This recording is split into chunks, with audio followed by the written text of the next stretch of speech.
اگلی حدیث عن ابی سعید و ابی ہریرہ رضی اللہ عنہما عن النبی صلی اللہ علیہ وسلم قال ما يصيب المسلم من نصب ولا وصب ولا هم ولا حزن ولا اذى ولا غم حتى الشوكة يشاكها الا كفر الله بها من خطاياه متفق علیہ.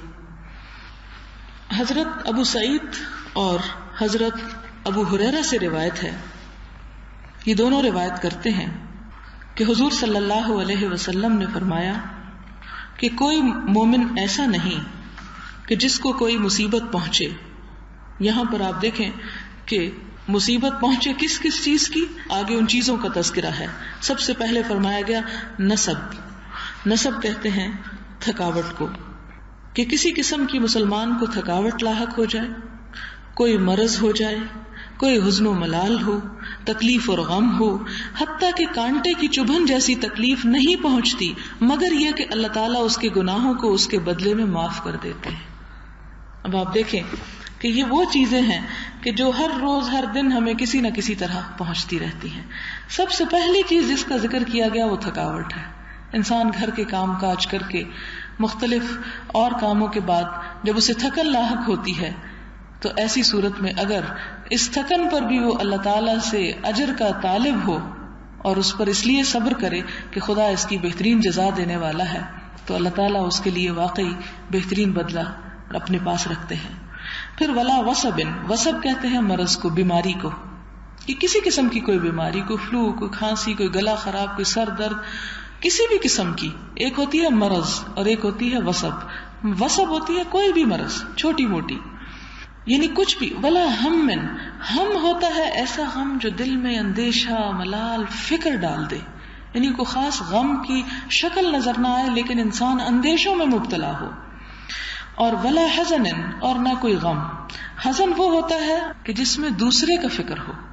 ہم ہوتا ہے جس میں اپنی ذات کے اندیشے، اور حزن ہوتا ہے جس میں کسی اور کی، جیسے اولاد کی فکر ہوتی ہے، جیسے والدین کی فکر ہوتی ہے، یا جیسے اور کسی بھی انسان کا غم ہوتا ہے انسان کو اس کا. ولا اذن، اور نہ کوئی اذیت، کسی قسم کی کوئی اذیت.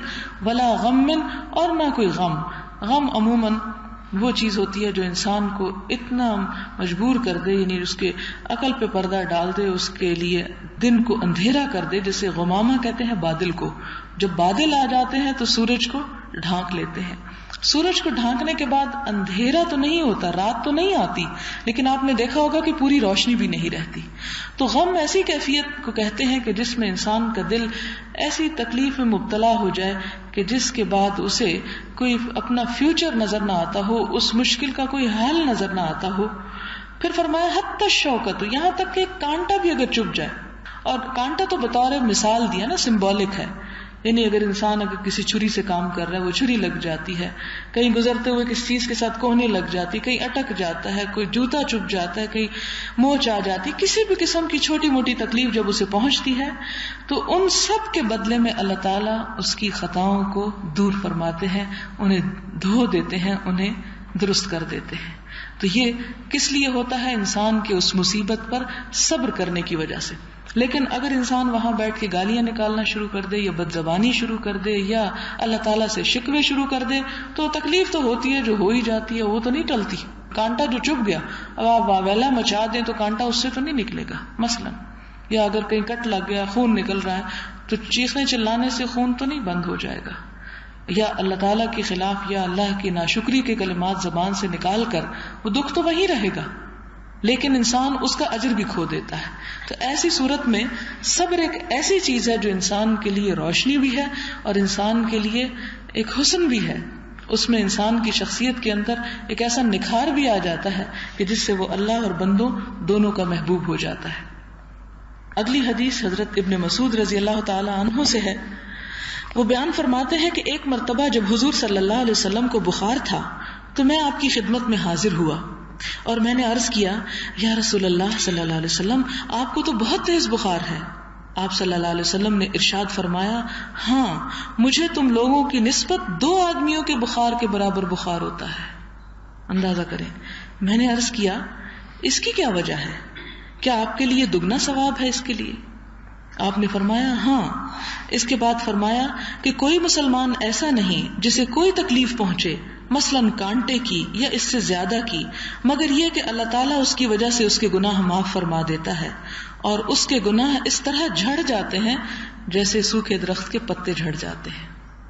یعنی بخار جیسی تکلیف میں، یا اس وقت فرمایا کہ کانٹے جیسی چبھن میں بھی انسان کے گناہ جو ہے وہ جھڑتے ہیں. گویا کہ انسان کو دنیا میں بھی ان چھوٹی موٹی تکلیفوں کا اجر جو ہے وہ ساتھ ساتھ دیا جاتا ہے.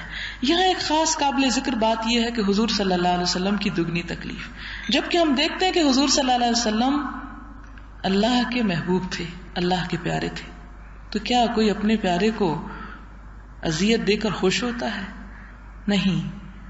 ہوتا دراصل یہ ہے کہ جس سے محبت زیادہ ہوتی ہے اسے انسان زیادہ بلند مقام پہ دیکھنا چاہتا ہے، اور بلند مقام حاصل کرنے کے لیے زیادہ تکلیفوں سے گزرنا پڑتا ہے. یہ ہے دراصل اس کے پیچھے فلسفہ.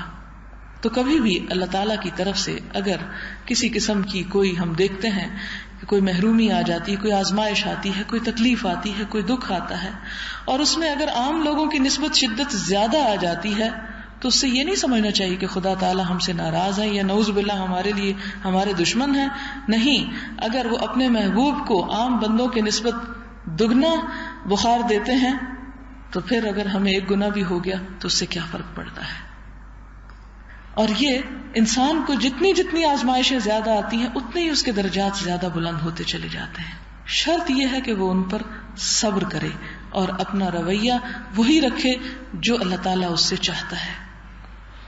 پھر اس کے بعد ایک اور حدیث جو اسی حدیث کی مزید وضاحت کرتی ہے، وہ حدیث یہ ہے، حضور صلی اللہ علیہ وسلم نے فرمایا من یرد اللہ بہ خیرا یصب منہ، اللہ تعالیٰ جس بندے کی بھلائی چاہتے ہیں اسے کسی تکلیف میں مبتلا فرما دیتے ہیں.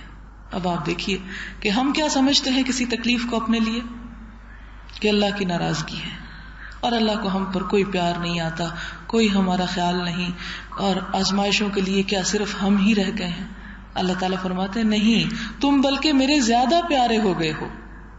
جس کے ساتھ میں بھلائی کرنا چاہتا ہوں اسے آزمائش میں مبتلا کر دیتا ہوں تاکہ اسے اپنا اور محبوب بنا لوں، اسے اور اپنے قریب کر لوں. اور یہی وجہ ہے کہ انبیاء جو اللہ تعالیٰ کی محبوب ترین ہستیاں تھیں، ان پر عام انسانوں کی نسبت آزمائشیں بھی زیادہ آتی رہیں. اس لیے آزمائشوں سے گھبرانا نہیں چاہیے، ان سے عافیت تو مانگنی چاہیے، لیکن اگر اللہ تعالیٰ آزمانا ہی چاہتا ہے تو اس پر صبر کر کے خدا کے اور قریب جانا چاہیے. ایک اور حدیث ہے، ان انس رضی اللہ عنہ قال قال رسول اللہ صلی اللہ علیہ وسلم لا يتمنين احدكم الموت لضر اصابه فإن كان لا بد فاعلا فليقل اللهم احيني ما كانت الحياة خيرا لي وتوفني اذا كانت الوفاة خيرا لي. متفق علیہ. حضرت انس بن مالک رضی اللہ تعالی عنہ سے روایت ہے کہ رسول اللہ صلی اللہ علیہ وسلم نے ارشاد فرمایا کہ جب کسی کو کوئی بیماری یا مصیبت آ جائے تو وہ اس کی وجہ سے موت کی تمنا نہ کرے، یہ نہ کہے کہ اللہ مجھے تو اپنے پاس بلا لے، میں اسے نہیں برداشت کر سکتا. اگر نہ ہی چارہ ہو اور کچھ کہنا ہی پڑ جائے تو زبان سے کیا کہے؟ یہ دعا مانگا کرے کہ اے اللہ جب تک میرے لیے زندگی بہتر ہے تو مجھے زندہ رکھ، اور جب موت میرے حق میں بہتر ہو تو تو مجھے موت دے دے. یہ حدیث بخاری اور مسلم کی روایت کردہ ہے. پھر اس کے بعد اگلی حدیث ہے حضرت ابو عبداللہ خباب بن ارت سے رضی اللہ تعالی عنہ، فرماتے ہیں کہ ایک مرتبہ حضور صلی اللہ علیہ وسلم کی خدمت میں جبکہ آپ بیت اللہ کے سائے میں چادر سر کے نیچے رکھے ہوئے آرام فرما رہے تھے، میں نے جا کر شکایت کی. کس بات کی شکایت؟ کہ کفار بہت ظلم و ستم کر رہے ہیں. آپ اللہ تعالیٰ سے ہمارے لیے مدد کیوں نہیں طلب فرماتے؟ ہم اتنے آزمائے جا رہے ہیں اور آپ خدا سے مانگتے نہیں. آپ کہتے ہیں میں اللہ کا نبی ہوں، بڑا پیارا ہوں اور آپ کی دعائیں قبول ہوتی ہیں، تو آپ ذرا دعا مانگیں تاکہ ہماری یہ مشکلیں آسان ہو جائیں.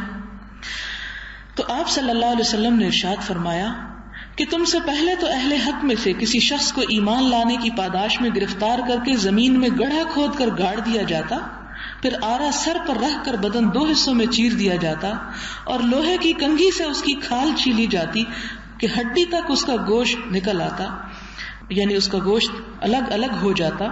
مگر اس کے باوجود وہ دین حق سے اس کو باز نہ رکھ سکتے تھے. اتنی آزمائشوں کے باوجود بھی وہ اسے دین سے نہیں پھیر سکتے تھے. اللہ کی قسم یہ اسلام مکمل ہو کر رہے گا اور امن و سلامتی کا یہ دور آ کر رہے گا کہ ایک شخص مقام صنعاء، یہ یمن کا علاقہ ہے، صنعاء سے لے کر حضر موت تک کا سفر کرے گا اور اسے سوائے اللہ کے کسی کا ڈر نہ ہوگا، یا اگر ڈر ہوگا تو صرف اس کا کہ بھیڑیا اس کے ریوڑ کو تکلیف نہ پہنچائے، نقصان نہ دے، مگر تم جلدی مچاتے ہو. ایک روایت میں یہ الفاظ ہیں کہ آپ چادر کا تکیہ بنائے ہوئے تھے اور ہمیں مشرکین سے شدید اذیتیں پہنچ چکی تھیں، تو اس موقع پر ہم نے آپ صلی اللہ علیہ وسلم سے درخواست کی کہ آپ ہمارے لیے دعا فرمائیں، لیکن حضور صلی اللہ علیہ وسلم نے یہ ان کو تلقین کی کہ ان آزمائشوں پر صبر بھی کرو. یعنی اللہ تعالیٰ کی اس میں بھی ایک بڑی حکمت ہے، وہ ان مشکلات سے لوگوں کو گزار کر ایمان کی قدر اور اس کی ویلیو ان کے اندر پیدا کرنا چاہتا ہے. اب آپ دیکھیں نا، ہم لوگ جو پیدائشی مسلمان ہیں، مفت میں اسلام ہمیں مل گیا، ہمیں تو اس کی قدر ہی نہیں ہے، ہمیں تو اس کا احساس ہی نہیں ہے، ہم نے تو کبھی اس کے ساتھ وہ سلوک ہی نہیں کیا جس کا وہ مستحق ہے، کیونکہ مفت میں ایک نعمت مل گئی. لیکن وہ جسے ان کٹھن رستوں کے بعد ملے، آزمائشوں کے بعد ملے، پھر اسے اس چیز سے جسے وہ آزمائشوں کے بعد حاصل کرتا ہے اس سے پیار بھی زیادہ ہوتا ہے، اس کی خدمت بھی زیادہ اچھے طریقے سے کر سکتا ہے. تو چونکہ اللہ تعالیٰ نے ان لوگوں سے بڑے بڑے کام لینے تھے، لہٰذا انہیں شدید قسم کی مشکلات سے گزارا گیا. پھر اسی طرح ایک اور حدیث ہے، حضرت عبداللہ بن مسعود سے روایت ہے کہ غزوہ حنین کے وقت مصلحتاً حضور صلی اللہ علیہ وسلم نے بعض لوگوں کو غنیمت کے حصے سے کچھ زیادہ مال عطا کیا، اور ان میں سے مثلاً اقرا بن حابس تھے اور عیینہ بن حصن، ان کو 100 اونٹ دے دیے. اسی طرح بعض معززین عرب کو بھی ترجیحی سلوک سے نوازا. اس میں ایک حکمت تھی کہ یہ لوگ اسلام لے آئیں، اور یا یہ کہ اگر اسلام نئے نئے لائے ہیں تو اسلام کے لیے ان کا دل اور کھل جائے. اور زکوٰۃ اور غنیمت کے مال میں سے اسلامی حکومت ایسے لوگوں پر خرچ کر سکتی ہے کہ جن سے اسلام کی ہمدردی یا تالیف قلب ان کی مقصود ہو. تو اس کی طرف اشارہ ہے. یہ دیکھ کر ایک شخص کہنے لگا کہ خدا کی قسم یہ تو عادلانہ تقسیم نہیں ہے، یعنی حضور صلی اللہ علیہ وسلم نے عدل نہیں کیا. اب آپ دیکھیں کہ لوگ اللہ کے رسول صلی اللہ علیہ وسلم کو بھی نہیں چھوڑتے. اندازہ کریں اس بات سے کہ آپ صلی اللہ علیہ وسلم جو کہ ہر اپنا کام اللہ تعالیٰ کی طرف سے وحی کی شکل میں کرتے تھے، اس کی ہدایت کے مطابق، جب آپ نے اسلام ہی کے فائدے کے لیے، اپنے ذاتی کسی فائدے کے لیے نہیں، کچھ لوگوں کو مال غنیمت میں سے جان بوجھ کر زیادہ دیا، تو اس پر کچھ لوگوں کو جو اصل میں منافقین ہی تھے انہیں اعتراض گزرا. کہنے لگے خدا کی قسم یہ تو انصاف والی تقسیم نہیں، اور نہ ہی اس سے خدا کی خوشنودی مطلوب ہے. یہ کام حضور صلی اللہ علیہ وسلم نے اللہ کو خوش کرنے کے لیے نہیں کیا. اندازہ کریں ذرا الزامات کا. تو میں نے یہ بات سن کر کہا خدا کی قسم میں رسول اللہ صلی اللہ علیہ وسلم کو اس کی خبر ضرور کر دوں گا. چنانچہ میں خدمت اقدس میں حاضر ہوا اور جو کچھ اس شخص نے کہا تھا آپ کے گوش گزار کر دیا، جسے سن کر آپ کا چہرہ مبارک کبیدگی کی خاطر یعنی رنج کی وجہ سے ایک دم سرخ ہو گیا. ظاہر ہے کہ انسان کسی سے ایسی بات سنتا ہے جو اس کے وہم و گمان میں نہ ہو اور اس کے خاص طور پر کردار کے اوپر حرف آئے تو اس پر انسان کا ریئیکشن جو ہونا چاہیے وہی آپ صلی اللہ علیہ وسلم کا ہوا. چنانچہ آپ نے فرمایا جب اللہ اور رسول ہی انصاف نہ فرمائیں تو وہ کون ہے جو پھر انصاف کرے گا. پھر ارشاد فرمایا کہ اللہ تعالیٰ موسیٰ علیہ السلام پر رحم فرمائے، ان کو تو اس سے بھی زیادہ ستایا گیا مگر انہوں نے صبر و ضبط فرمایا. یعنی ایک اللہ کے بندے کی صفت کیا ہوتی ہے کہ جب اس پر آزمائش آتی ہے تو آزمائش میں وہ اپنے سے بڑی آزمائش والوں کو دیکھتا ہے کہ مجھے تو کم آزمایا جا رہا ہے، مجھ سے زیادہ بھی آزمائش میں لوگ ہیں. اسی لیے فرمایا کہ دین کے معاملے میں اپنے سے اوپر کے لوگوں کو دیکھو اور دنیا کے معاملے میں اپنے سے نیچے کے لوگوں کو دیکھو تو تمہارے اندر قناعت پیدا ہوگی، صبر کی کیفیت پیدا ہوگی. عبداللہ بن مسعود کہتے ہیں کہ میں نے دل میں سوچا کہ ایسی باتوں سے سوائے حضور صلی اللہ علیہ وسلم کی دل آزاری کے کچھ حاصل نہیں. آئندہ ایسی تکلیف دہ باتیں میں آپ کی خدمت میں عرض ہی نہیں کروں گا تاکہ آپ کو تکلیف ہی نہ ہو. آپ نے سورۃ الانعام میں یہ پڑھا ہوگا کہ یہ لوگ کہتے ہیں کہ ہوا اذن، کہ حضور صلی اللہ علیہ وسلم کیا ہے؟ اذن، یعنی کانوں کے کچے ہیں. تو اللہ تعالیٰ نے فرمایا کہ قل اذن خیر لکم، کانوں کا کچا ہونا تمہارے حق میں بہتر ہے. اور یہ دراصل یہود اور منافقین کی طرف سے حضور صلی اللہ علیہ وسلم پر الزام تھا، کیونکہ مخلص مسلمان منافقین کی ان شرارتوں اور خباثتوں کو جب حضور صلی اللہ علیہ وسلم کے پاس پہنچاتے اور آپ اگر اس کے مطابق کوئی احتیاط فرماتے یا کوئی کارروائی کرتے تو اس سے یہ لوگ بہت جز بجز ہوتے، بہت تکلیف محسوس کرتے.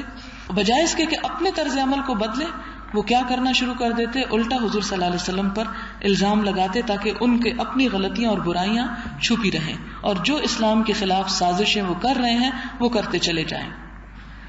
اگلی حدیث ہے، حضرت انس بن مالک روایت کرتے ہیں کہ رسول اللہ صلی اللہ علیہ وسلم نے ارشاد فرمایا کہ جب اللہ تعالیٰ کو اپنے بندے کی کوئی بھلائی منظور ہوتی ہے، جب اللہ تعالیٰ کو اپنے بندے کی کوئی بھلائی منظور ہوتی ہے تو دنیا میں اس پر پے در پے مصائب اور تکلیفات نازل فرما دیتا ہے، ایک کے بعد دوسری پھر تیسری، یعنی جس سے اللہ تعالیٰ کوئی بھلائی چاہتے ہیں. اور جس کے لیے کوئی برائی مقدر ہوتی ہے تو اس کو دنیا میں گناہوں میں ڈھیل دی جاتی ہے تاکہ قیامت میں وہ پکڑا جاتا ہے، یعنی اس پر دنیا فراخ کر دی جاتی ہے. نیز آپ صلی اللہ علیہ وسلم نے فرمایا، ثواب کی زیادتی تنگی اور مشقتوں کے ساتھ ہے، یعنی ثواب زیادہ کب ملتا ہے؟ جب انسان مشقت اٹھا کے یہ ثواب کمائے. اور اللہ تعالیٰ جب کسی قوم کو محبوب اور پسند فرماتا ہے تو اسے آزمائشوں سے گزارتا ہے، تو جو آزمائشوں میں خوش رہا رضائے الہی کا مستحق ہوا، اور جو آزمائشوں پر ناراض ہوا تو وہ غضب الہی کا موجب بنا. یہ روایت ترمذی کی ہے، جس کے لیے انہوں نے کہا ہے کہ حدیث حسن ہے، یعنی صحیح کے درجے پر نہیں لیکن حسن کے درجے پر ہے. تو حسن جو حدیث ہوتی ہے وہ صحیح سے 1 ڈگری کم ہوتی ہے، لیکن ضعیف نہیں ہوتی. اس حدیث کو بھی ایک طرح سے صحیح سمجھا جاتا ہے، لیکن صحیح سے ذرا سا درجہ کم ہوتا ہے. کس لحاظ سے کم ہوتا ہے یہ انشاءاللہ اس کی تفصیلات ہم آئندہ دیکھیں گے. اگلی حدیث ہے حضرت انس بن مالک سے کہ جناب ابو طلحہ رضی اللہ تعالیٰ عنہ کا ایک بچہ بیمار تھا. وہ باہر کہیں گئے ہوئے تھے کہ وہ بچہ فوت ہو گیا. واپس آ کر پوچھا کہ بچہ کیسا ہے. ان کی بیوی بچے کی ماں ام سلیم رضی اللہ تعالی عنہا نے کہا پہلے سے اچھا ہے. پھر رات کا کھانا ان کے لیے لائیں، انہوں نے کھانا کھایا اور رات ان کے ساتھ گزاری. جب وہ فارغ ہوئے تب بتایا کہ بچہ فوت ہو گیا ہے، اب اس کے کفن دفن کا انتظام کرو. صبح ہوئی تو ابو طلحہ رضی اللہ تعالی عنہ حضور صلی اللہ علیہ وسلم کی خدمت میں حاضر ہوئے اور سارا واقعہ عرض کیا. حضور صلی اللہ علیہ وسلم نے دریافت فرمایا کہ کیا تم آج بیوی سے قریب بھی گئے ہو؟ ابو طلحہ رضی اللہ تعالی عنہ نے کہا ہاں. تب آپ صلی اللہ علیہ وسلم نے دعا فرمائی، اے اللہ ان دونوں کو برکت عطا فرما. چنانچہ ام سلیم رضی اللہ تعالی عنہ کے ہاں بچہ پیدا ہوا. اس وقت ابو طلحہ رضی اللہ تعالی عنہ نے جناب انس بن مالک رضی اللہ تعالی عنہ سے کہا اس بچے کو حضور صلی اللہ علیہ وسلم کی خدمت میں لے چلو. کچھ کھجوریں بھی ساتھ کر دی. رسول اللہ صلی اللہ علیہ وسلم نے دریافت فرمایا کہ بچے کے ساتھ کوئی چیز بھی ہے؟ انہوں نے کہا جی ہاں کھجوریں ہیں. حضور صلی اللہ علیہ وسلم نے کھجور لے کر اپنے دہن مبارک میں چبا کر بچے کے منہ میں رکھی اور اس کی تہنیک فرمائی. وہ جسے ہم گھٹی دینا کہتے ہیں اسے عربی میں تہنیک کہتے ہیں. اور بچے کا نام عبداللہ رکھا. بخاری کی ایک روایت میں عیانہ رضی اللہ تعالی عنہ کے حوالے سے کہا گیا کہ ایک انصاری رضی اللہ تعالی عنہ نے بتایا کہ اس عبداللہ رضی اللہ تعالی عنہ کے 9 لڑکوں کو میں نے دیکھا جو سب کے سب قرآن پڑھے ہوئے تھے. یعنی وہ بچہ جو اس وقت پیدا ہوا اس صدمے پر صبر کے بعد، تو اس بچے کی اولاد کو اللہ تعالیٰ نے اتنی برکت دی کہ ان کے 9 بیٹے آگے سے ہوئے اور 9 کے 9 قرآن کے حافظ تھے. مسلم کی ایک روایت میں ہے کہ ابو طلحہ رضی اللہ تعالیٰ عنہ کا لڑکا جو ام سلیم رضی اللہ تعالیٰ عنہ سے تھا فوت ہو گیا. تو ام سلیم نے اہل خانہ سے کہا کہ ابو طلحہ کو لڑکے کے انتقال کے بارے میں کچھ نہ بتانا، میں خود ان کو اطلاع دوں گی. جب ابو طلحہ گھر آئے تو شام کا کھانا ان کے سامنے رکھا جو انہوں نے تناول کیا. پھر معمول کے مطابق زیب و زینت کر کے وہ ان کے پاس گئیں. ابو طلحہ رضی اللہ تعالیٰ عنہ صبح جب مطمئن اور آسودہ حال اٹھے تو کہنے لگی کہ ابو طلحہ یہ تو بتاؤ اگر کوئی قوم کسی کو کوئی چیز بطور رعایت دے اور پھر واپس مانگے تو کیا گھر والوں کو یہ حق ہے کہ اس کی مانگی ہوئی چیز کو روک لیں؟ ابو طلحہ بولے نہیں. تو کہنے لگی پھر اللہ تعالیٰ سے اپنے بیٹے کے بارے میں ثواب کی امیدوار رہو کہ اس کی امانت تھی جو وہ واپس لے لی. ابو طلحہ رضی اللہ تعالیٰ عنہ یہ سن کر کہنے لگے کہ مجھے بتایا بھی نہیں ایسی حالت میں کہ میں تمہارے قریب بھی ہوا، اب مجھے میرے بیٹے کے بارے میں بتانے چلی ہو۔ یہ کہہ کر گھر سے چلے گئے اور حضور صلی اللہ علیہ وسلم کی خدمت میں حاضر ہوئے کہ جو کچھ گزرا تھا آپ سے عرض کیا۔ آپ صلی اللہ علیہ وسلم نے فرمایا اللہ تعالیٰ تمہاری اس رات میں برکت ڈالے۔ پھر ام سلیم کو حمل قرار پایا۔ راوی کہتے ہیں کہ حضور صلی اللہ علیہ وسلم کسی سفر میں تھے اور ان کے ساتھیوں میں ابو طلحہ اور ام سلیم بھی تھیں۔ رسول اللہ صلی اللہ علیہ وسلم کی عادت مبارک تھی کہ مدینہ منورہ میں سفر سے واپسی پر رات کے وقت داخل ہونا حضور صلی اللہ علیہ وسلم کو پسند نہ تھا۔ جب مدینہ قریب آیا تو ام سلیم کو درد ولادت نے آ لیا۔ حضور صلی اللہ علیہ وسلم تو روانہ ہو گئے مگر ابو طلحہ کو ان کی وجہ سے رکنا پڑ گیا۔ حضرت انس فرماتے ہیں کہ ابو طلحہ رضی اللہ تعالیٰ عنہ کہنے لگے کہ اے اللہ مجھے یہ بات بہت ہی پسند اور مرغوب خاطر ہے کہ جب حضور صلی اللہ علیہ وسلم مدینہ سے باہر سفر پر تشریف لے جائیں تو میں بھی آپ کے ساتھ ہوں، اور جب آپ مدینہ واپس تشریف لائیں تو میں بھی آپ کے ہم قدم رہوں۔ میں اس مجبوری کے سبب اے اللہ جو تیرے علم میں ہے میں یہاں رک گیا ہوں، یعنی اپنی بیوی کی تکلیف کی وجہ سے۔ تب ام سلیم بولی ابو طلحہ مجھے جو پہلے کیفیت تھی وہ اب محسوس نہیں ہو رہی، اس لیے سفر جاری رکھو، یعنی وہ تمہاری جو حسرت ہے کہ تم حضور صلی اللہ علیہ وسلم کے ساتھ مل کر مدینہ میں داخل ہو تو وہ تم اپنی پوری کرو۔ چنانچہ ہم وہاں سے روانہ ہوئے، مدینہ پہنچ کر پھر درد ولادت ہوا اور لڑکا پیدا ہوا۔ حضرت انس رضی اللہ تعالیٰ عنہ فرماتے ہیں کہ مجھ سے میری والدہ کہنے لگی کہ انس دیکھو حضور صلی اللہ علیہ وسلم کی خدمت میں بچے کو لے جانے سے پہلے کوئی اسے دودھ نہ پلائے۔ جب صبح ہوئی تو میں بچے کو لے کر حضور کی خدمت میں حاضر ہوا۔ اس کے بعد بعین ہی حدیث کا سابق مضمون بیان فرمایا کہ آپ صلی اللہ علیہ وسلم نے وہ کھجور چبا کر اس بچے کو تہنیک دی، اور اس کے بعد اللہ تعالیٰ نے ان کو آگے اتنی برکت دی کہ ان کے 9 بیٹے پیدا ہوئے اور وہ سب کے سب قرآن کے حافظ تھے۔ اگلی حدیث ہے حضرت ابو ہریرہ رضی اللہ تعالی عنہ سے کہ حضور صلی اللہ علیہ وسلم نے فرمایا بہادر وہ نہیں جو دوسروں کو زیر کر لے، یعنی ان پہ غالب آ جائے اور پچھاڑ دے، یعنی کسی کشتی میں اگر دوسرے کو وہ گرا دے تو وہ گرانے والا جو ہے وہ بہادر نہیں ہے۔ بہادر تو وہ ہے جو غصے کی حالت میں اپنے آپ کو قابو میں رکھے، کنٹرول رکھے اپنے اوپر۔ بخاری اور مسلم کی روایت ہے۔ اگلی حدیث حضرت سلیمان بن سرد سے ہے رضی اللہ تعالی عنہ، روایت کرتے ہیں کہ میں حضور صلی اللہ علیہ وسلم کی مجلس میں حاضر تھا کہ وہاں 2 حضرات میں باہم جھڑپ ہو گئی، لڑ پڑے۔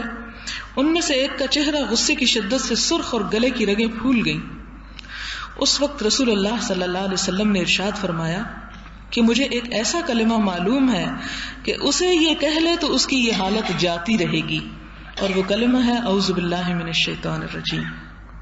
تب صحابہ کرام نے اس سے کہا یہاں اعوذ باللہ من الشیطان الرجیم پڑھ لو تو غصہ جاتا رہے گا۔ یہاں پر صبر کرنے کا ایک گر یا طریقہ بتایا گیا ہے اس موقع پر جب انسان غصے سے شدید مغلوب ہو رہا ہو، اور وہ ہے اعوذ باللہ، کیونکہ غصہ جو ہے وہ شیطان کی طرف سے ہوتا ہے، شیطان آگ سے بنا ہے۔ اور ایک اور جگہ پر فرمایا کہ اس وقت انسان ٹھنڈا پانی پی لے، اگر اسے خود ہوش نہ ہو تو پاس کوئی بیٹھا ہوا اسے لا کر دے دیا کرے۔ اس کے بعد حضرت معاذ بن انس رضی اللہ تعالیٰ عنہ روایت بیان فرماتے ہیں کہ نبی صلی اللہ علیہ وسلم نے ارشاد فرمایا کہ اگر کوئی شخص اپنا غصہ اتارنے کی قدرت رکھنے کے باوجود غصہ پی لے، یعنی غصہ دوسرے پہ اتار سکتا ہے لیکن غصہ نہ کرے، تو اللہ تعالیٰ قیامت کے دن تمام مخلوق کے مجمع میں اسے فوقیت کے ساتھ بلائیں گے، بڑے آنر کے ساتھ اسے بلائیں گے کہ ادھر آؤ، اور جب وہ آ جائے گا تو اسے کہیں گے کہ حوران بہشت میں سے اپنے لیے جسے چاہے منتخب کر لو، یعنی اسے چوائس ہوگی۔ حضرت ابو ہریرہ رضی اللہ تعالی عنہ سے مروی ہے کہ ایک شخص حضور مقبول صلی اللہ علیہ وسلم سے عرض کرتا ہے کہ مجھے کچھ وصیت فرمائیے۔ آپ صلی اللہ علیہ وسلم نے فرمایا بس غصہ نہ کیا کرو۔ اس شخص نے اپنا سوال دہرایا، آپ نے یہی فرمایا کہ غصہ نہ کیا کرو، کیونکہ غصہ کرنا صبر کے خلاف ہے۔ حضرت ابو ہریرہ رضی اللہ تعالیٰ عنہ بیان فرماتے ہیں کہ نبی صلی اللہ علیہ وسلم نے ارشاد فرمایا کہ مسلمان مرد اور عورت پر جان و مال اور اولاد کے متعلق تکلیفوں اور مصیبتوں کا سلسلہ چلتا ہی رہتا ہے، یہاں تک کہ جب وہ اللہ تعالیٰ کی جناب میں حاضر ہوتا ہے تو ان مصیبتوں کے بدلے میں اس کی ساری خطائیں معاف ہو چکی ہوتی ہیں اور کوئی خطا باقی نہیں ہوتی۔ یعنی بچوں کی طرف سے کسی نہ کسی، کبھی کوئی بیماری ہے، کبھی کوئی مشکل ہے، کوئی پریشانی ہے، کوئی ان کی نافرمانی ہے، یعنی انسان جو بھی دکھ اٹھاتا رہتا ہے اس کے بدلے میں اس کے گناہ صاف ہوتے رہتے ہیں، یہاں تک کہ انسان کا دنیا سے رخصتی کا وقت آتا ہے اور اس حال میں رخصت ہوتا ہے کہ ان مصیبتوں کی وجہ سے وہ گناہوں سے بالکل پاک ہو چکا ہوتا ہے۔ حضرت ابن عباس سے مروی ہے کہ جناب عیینہ بن حصن رضی اللہ عنہ جب مدینہ آئے اور اپنے برادر زادہ حر بن قیس کے ہاں مہمان ہوئے، حر بن قیس کا شمار ان حضرات میں ہوتا تھا جنہیں حضرت عمر فاروق رضی اللہ تعالی عنہ اپنی مجلس خاص میں بٹھایا کرتے تھے۔ یہ سب حضرات قراء ہوتے تھے، قرآن پاک بہت اچھی طرح پڑھتے تھے۔ آپ کی مجلس مشاورت کے ارکان بھی یہی ہوتے تھے، یعنی مجلس شورا کے۔ آپ انہی حضرات سے مشورے لیتے تھے۔ جناب عیینہ نے اپنے بھتیجے سے کہا کہ تمہاری رسائی جناب امیر المومنین کی مجلس خاص تک ہے، میرے لیے بھی حاضری کی اجازت لے دو۔ حر بن قیس نے جناب فاروق اعظم رضی اللہ عنہ سے ان کے لیے اجازت طلب کی تو آپ نے اجازت مرحمت فرما دی۔ جناب عیینہ جب مجلس میں حاضر ہوئے تو حضرت عمر رضی اللہ تعالی عنہ سے کہنے لگے کہ آپ ہم کو بہت عطایا نہیں دیتے، یعنی بہت سی بخشش نہیں دیتے، اور نہ ہی ہمارے ساتھ انصاف کرتے ہیں۔ یہ سن کر فاروق اعظم رضی اللہ عنہ کو بہت غصہ آیا اور خطرہ ہوا کہ کوئی ناگوار بات واقع نہ ہو جائے۔ تو حر بن قیس بولے، امیر المومنین، اللہ تعالیٰ نے اپنے نبی محترم صلی اللہ علیہ وسلم سے فرمایا تھا، خذ العفو وامر بالعرف واعرض عن الجاہلین، کہ اے محمد صلی اللہ علیہ وسلم آپ معاف فرما دیجئے، بھلائی کا حکم فرمائیے اور جاہلوں سے درگزر کیجئے۔ اور یہ عیینہ بھی ایک طرح سے جاہل ہیں۔ جناب عیینہ کہتے ہیں کہ اللہ کی قسم، آیت سنتے ہی حضرت عمر رضی اللہ تعالی عنہ اپنی جگہ بیٹھے کے بیٹھے رہ گئے، کچھ نہ بولے، کیونکہ آپ قرآن مجید پر بہت زیادہ عمل کرنے والے تھے۔ یہ نہیں ہوا کہ آپ کو وہ آیت سنائے گی اور آپ کہیں کہ اچھا بند کرو، اس وقت میں آیتیں سوچ رہی ہیں اور میرا یہ حال ہو رہا ہے، مجھے نصیحتیں کم کرو، نہیں، بلکہ اللہ کا حکم سنتے ہی فوراً اپنے رویے میں تبدیلی پیدا کر لی۔ اگلی حدیث ہے حضرت عبداللہ بن مسعود سے کہ رسول اللہ صلی اللہ علیہ وسلم نے ارشاد فرمایا، میرے بعد جلد ہی ایسا وقت آئے گا کہ لوگ باہم ایک کو دوسرے پر ترجیح دیا کریں گے، یعنی انصاف اور سماجی انصاف جو ختم ہو جائے گا، اور ایسے امور سامنے آئیں گے جن کو تم لوگ ناپسند کرو گے۔ صحابہ کرام نے عرض کیا، یا رسول اللہ صلی اللہ علیہ وسلم، ایسے وقت میں ہمارے لیے کس طرز عمل کا آپ حکم فرماتے ہیں کہ پھر ہمیں کیا کرنا چاہیے؟ آپ صلی اللہ علیہ وسلم نے فرمایا، جو حقوق تمہارے ذمے ہیں ان کو پورا کرتے رہو، اور اللہ تعالیٰ کے ہاں جو کچھ تمہارے لیے ہے اس کے لیے سوال کرتے رہو، اور اس قسم کے معاملات میں نہ الجھو۔ مراد یہ ہے۔ حضرت ابی یحییٰ اسید بن حذیر رضی اللہ عنہ راوی ہیں کہ ایک انصاری صحابی نے عرض کیا کہ یا رسول اللہ صلی اللہ علیہ وسلم، کیا فلاں شخص کی طرح مجھے عامل یعنی گورنر نہیں بنائیں گے؟ آپ صلی اللہ علیہ وسلم نے ارشاد فرمایا کہ میرے بعد تم کو ترجیح ناحق سے واسطہ پڑے گا، تب تم صبر کرنا یہاں تک کہ حوض کوثر پر مجھ سے آ ملو، یعنی جو اہل ہوں گے، حقدار ہوں گے، انہیں حق نہیں دیا جائے گا، جو نااہل ہوں گے انہیں آگے لے آیا جائے گا۔ تو ایسی صورت میں جبکہ میرٹ کا کوئی لحاظ نہیں کیا جائے گا تو اس صورت میں صبر سے کام لینا یہاں تک کہ میرے پاس پہنچ جاؤ، تو پھر میں تمہیں اپنے ہاتھ سے حوض کوثر پہ پانی پلاؤں گا اور تمہارے دل کو ٹھنڈا کروں گا، اور جنت کا بہترین مقام تمہارے لیے ہوگا۔ ایک اور حدیث ہے حضرت ابو ابراہیم عبداللہ بن ابی اوفا سے روایت کرتے ہیں کہ ایک مرتبہ حضور صلی اللہ علیہ وسلم کسی دشمن کی گھات پر تھے اور آفتاب کے ڈھلنے کا انتظار فرما رہے تھے کہ اسی دوران آپ نے قیام فرمایا اور ارشاد فرمانے لگے کہ دشمن کا مقابلہ کرنے کی آرزو اور تمنا نہ کرو، یعنی یہ دعائیں نہ کیا کرو کہ اللہ کوئی دشمن دکھا اور میں اس کا مقابلہ کروں، ایسی دعا نہ مانگا کرو، بلکہ اللہ تعالیٰ سے عافیت اور سلامتی کی دعا کیا کرو۔ لیکن جب مقابلہ ہو ہی جائے، خود بخود دشمن سامنے آ جائے، تو پھر جم جاؤ اور صبر کرو، اور یہ بات اچھی طرح ذہن نشین کر لو کہ جنت تلواروں کے زیر سایہ ہے، یعنی مصیبتوں کے بعد ہی حاصل ہوگی۔ اس کے بعد آپ صلی اللہ علیہ وسلم نے فرمایا، اے اللہ کتابوں کے نازل کرنے والے، اے اللہ بادلوں کے چلانے والے، لشکروں اور جماعتوں کو ہزیمت اور شکست دینے والے، ان دشمنوں کو شکست سے دوچار کر اور ان پر ہم کو غلبہ و فتح عطا فرما۔ یہ بہت اچھی خوبصورت دعا ہے۔ یہ آخری حدیث تھی اس باب کی، باب الصبر کی۔ تو اللہ تعالیٰ سے دعا ہے کہ اللہ ہمیں بھی ان میں شامل کر لے کہ جو واقعی حقیقی معنوں میں صبر کرتے ہیں۔ وآخر دعوانا الحمد للہ رب العالمین۔ سبحان اللہ وبحمدہ عدد خلقہ ورضا نفسہ وزنۃ عرشہ ومداد کلماتہ سبحان اللہ العظیم. اللہم صل علی محمد وعلی آل محمد کما صلیت علی ابراہیم وعلی آل ابراہیم انک حمید مجید. اللہم بارک علی محمد وعلی آل محمد کما بارکت علی ابراہیم وعلی آل ابراہیم انک حمید مجید. ربنا آتنا فی الدنیا حسنۃ وفی الآخرۃ حسنۃ وقنا عذاب النار. ربنا لا تزغ قلوبنا بعد إذ هديتنا وهب لنا من لدنك رحمة إنك أنت الوهاب. يا حي يا قيوم برحمتك نستغيث. اللهم اكفنا بحلالك عن حرامك وأغننا بفضلك عمن سواك. اللهم ارزقنا حبك وحب من يحبك وحب عمل يقربنا إلى حبك. اللهم إنا نعوذ بك من جهد البلاء ودرك الشقاء وسوء القضاء وشماتة الأعداء. اللهم لا مانع لما أعطيت ولا معطي لما منعت ولا ينفع ذا الجد منك الجد.